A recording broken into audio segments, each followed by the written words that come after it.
दोस्तों, सोचिए आपने नया फोन खरीदा है और आपके पास ढेर सारी पुरानी यादें, फोटो, कॉन्टैक्ट्स और जरूरी एप्स हैं जो आप अपने पुराने फोन से नए फोन में लाना चाहते हैं। अब जब आप नया फोन सेटअप करते हैं तो सबसे पहले आप क्या करते हैं?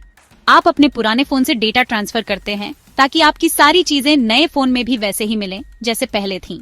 ठीक इसी तरह ब्लॉकचेन की दुनिया में भी एक बहुत ही इंपॉर्टेंट प्रोसेस होती है जिसे मेननेट माइग्रेशन कहा जाता है। सोचिए, आपका फेवरेट क्रिप्टो प्रोजेक्ट अभी तक एक टेस्टिंग प्लेटफॉर्म यानी टेस्टनेट पर था, जहां सब कुछ ट्रायल और एरर के बेस पर चलता है। लेकिन अब वो प्रोजेक्ट अपने खुद के परमानेंट असली घर यानी मेननेट पर शिफ्ट हो रहा है। इस पूरी प्रक्रिया को ही मेननेट माइग्रेशन कहा जाता है, जिसमें प्रोजेक्ट अपने टेस्टिंग फेज से निकलकर असली दुनिया में कदम रखता है।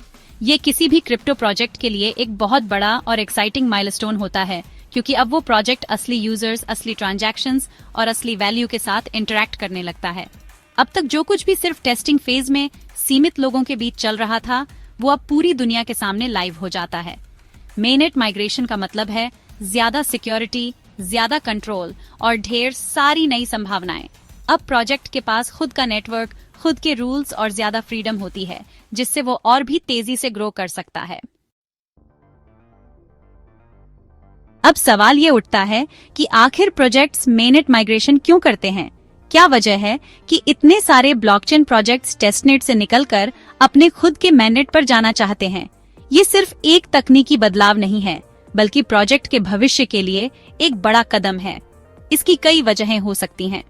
हर प्रोजेक्ट के लिए ये कारण अलग हो सकते हैं, लेकिन कुछ मुख्य बातें लगभग सभी के लिए लागू होती हैं। चलिए जानते हैं कि ये कदम इतना महत्वपूर्ण क्यों है। पहली और सबसे बड़ी वजह, अपना खुद का घर। जब कोई प्रोजेक्ट टेस्टनेट पर होता है तो वो हमेशा किसी और के बनाए हुए नियमों और सीमाओं में बंधा रहता है, जैसे किराए के घर में रहना, जहां हर चीज आपकी मर्जी से नहीं हो सकती। लेकिन मेननेट माइग्रेशन के बाद प्रोजेक्ट को अपनी मर्जी से काम करने की पूरी आजादी मिलती है। वे अपने नियम खुद बना सकते हैं और अपने यूजर्स को बेहतर अनुभव दे सकते हैं। दूसरा, बेहतर परफॉर्मेंस। मेननेट पर आने के बाद ट्रांजैक्शन न सिर्फ तेज होते हैं, बल्कि उनकी लागत भी कम हो जाती है। इससे यूजर्स को फास्ट और सस्ता सर्विस मिलती है, जो किसी भी प्रोजेक्ट की सफलता के लिए बहुत जरूरी है। साथ ही स्केलेबिलिटी भी बढ़ती है, जिससे ज्यादा लोग एक साथ प्लेटफॉर्म का इस्तेमाल कर सकते हैं। तीसरा, ज्यादा सुरक्षा। जब प्रोजेक्ट अपने खुद के नेटवर्क पर होता है तो वो अपनी सिक्योरिटी को अपनी जरूरतों के हिसाब से डिजाइन और मजबूत कर सकता है। इससे हैकिंग और फ्रॉड के खतरे कम हो जाते हैं और यूजर्स का भरोसा भी बढ़ता है। कुल मिलाकर मेननेट माइग्रेशन प्रोजेक्ट को मजबूत, स्वतंत्र और सुरक्षित बनाने का एक जरूरी कदम होता है। ये न सिर्फ टेक्निकल ग्रोथ दिखाता है, बल्कि प्रोजेक्ट की सीरियसनेस और लॉन्ग टर्म विजन को भी दर्शाता है। यही वजह है कि हर बड़ा ब्लॉकचेन प्रोजेक्ट इस स्टेप को बहुत सोच समझकर और प्लानिंग के साथ लेता है।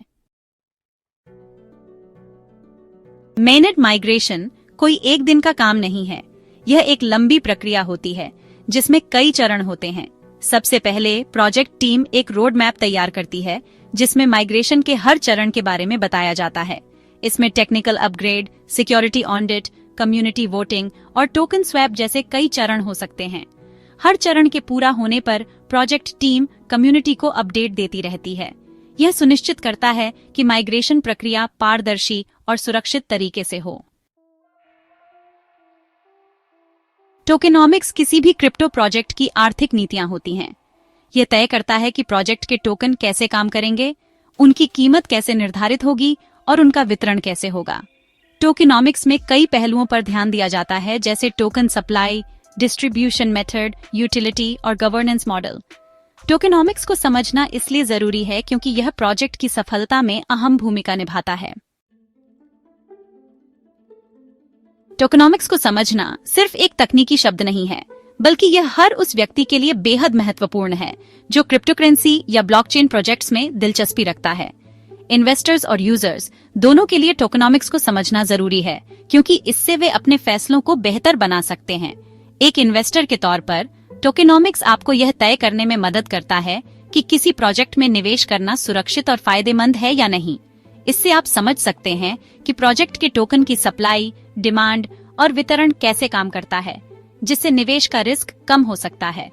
आपको प्रोजेक्ट के टोकन की कीमत में तेजी, स्थिरता और संभावित उतार चढ़ाव के बारे में जानकारी मिलती है, जिससे आप लॉन्ग टर्म और शॉर्ट टर्म दोनों तरह के फैसले ले सकते हैं।